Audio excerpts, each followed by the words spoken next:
Sebelum menonton, jangan lupa like, subscribe, dan tekan tombol lonceng. Selamat menyaksikan.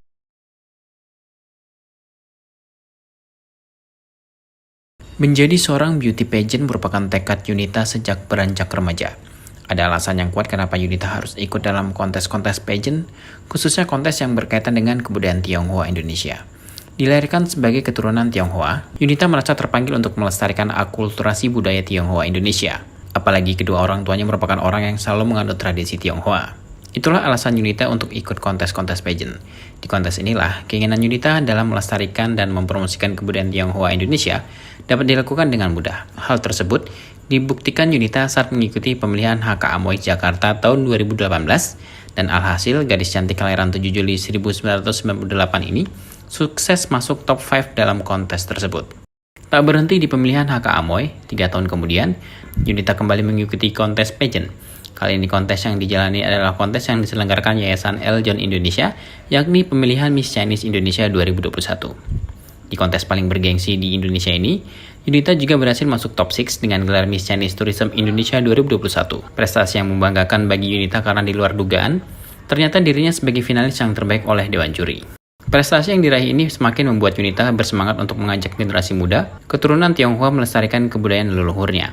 Yunita menilai generasi muda memiliki peran penting dalam memajukan suatu kebudayaan karena memiliki semangat, ide cemerlang, dan kreativitas yang tinggi. Yunita mengakui masih ada generasi muda keturunan Tionghoa yang tidak mengenal tentang sejarah budaya Tionghoa. Padahal sebagai keturunan Tionghoa, sudah sewajarnya mengetahui asal-usul budaya Tionghoa yang ada di Indonesia.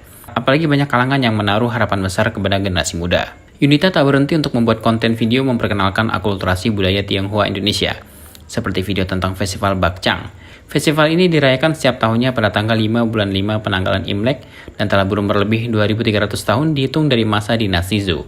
Perayaan festival ini yang biasa kita ketahui adalah makan bakcang dan perlombaan dayung perahu naga. Selain festival bakcang, Yunita juga memperdalam tentang pernikahan Chiao Tao. Prosesi upacara Chiao Tao merupakan upacara sembahyang yang dilakukan dalam beberapa tahapan, dengan tujuan memberikan penghormatan kepada Tuhan, alam, leluhur, orang tua, dan kedua mempelai. Pada satu upacara, kedua mempelai menggunakan baju khas adat Cina yaitu baju pao. Upacara Chiao Tao ini penuh dengan kesakralan pada setiap prosesi yang dilakukan. Terlihat dari makna pada setiap simbolik yang ada. Jadi memang yang pertama itu Yunita pernah berpartisipasi di tahun 2018 sebagai top 5 HK Ako Amoy Jakarta.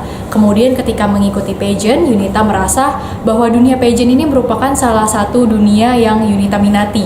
Sehingga Yunita bergabung kembali di Miss Chinese Indonesia tahun 2021 ini.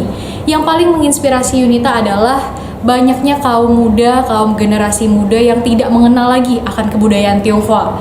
Padahal kebudayaan Tionghoa ini sangat penting untuk kita lestarikan. Walaupun kita warga keturunan Tionghoa, kita juga warga negara Indonesia. Sehingga akulturasi budaya Tionghoa yang ada di Indonesia itu juga sangat penting untuk kita pelajari agar tidak punah.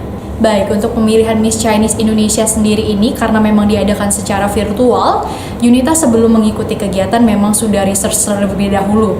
Akulturasi budaya apa saja yang ada di Indonesia yang belum diangkat nih kebanyakan dari masyarakat.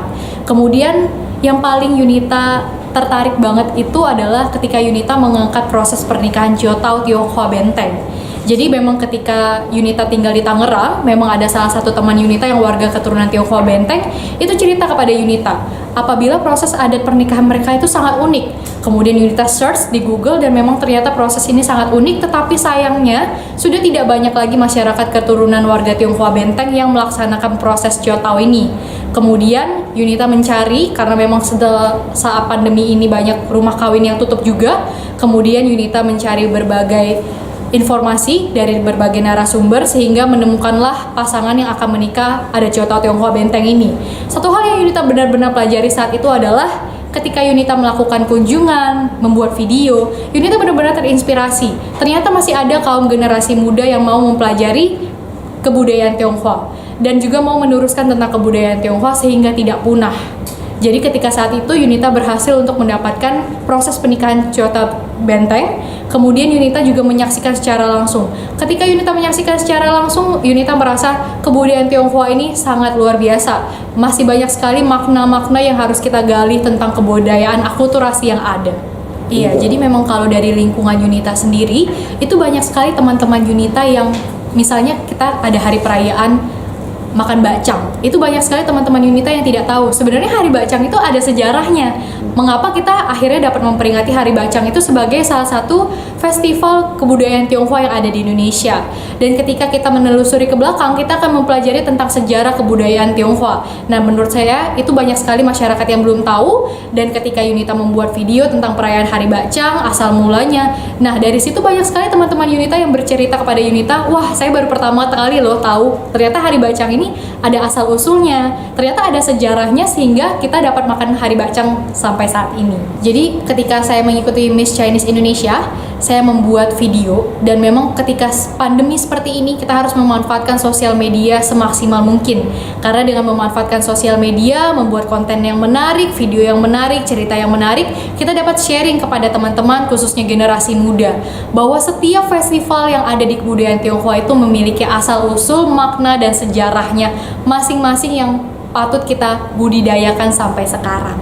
Dorongan keluarga tentunya menjadi faktor utama yang paling penting, karena memang Yunita lahir dari orang tua yang masih sangat menganut tradisi kebudayaan Tionghoa. Keluarga Yunita masih melestarikan kebudayaan yang ada, sehingga Yunita tergerak gitu.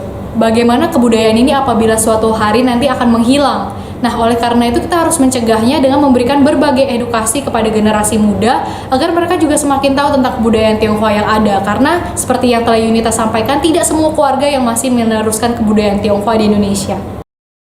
Yunita berharap para generasi muda memiliki kemauan untuk mengetahui sejarah tentang budaya Tionghoa. Dengan mengetahui dan memperdalam, maka akan ada kemauan untuk melestarikan dan memperkenalkan akulturasi budaya Tionghoa Indonesia kepada dunia. Tim Eljan Media melaporkan.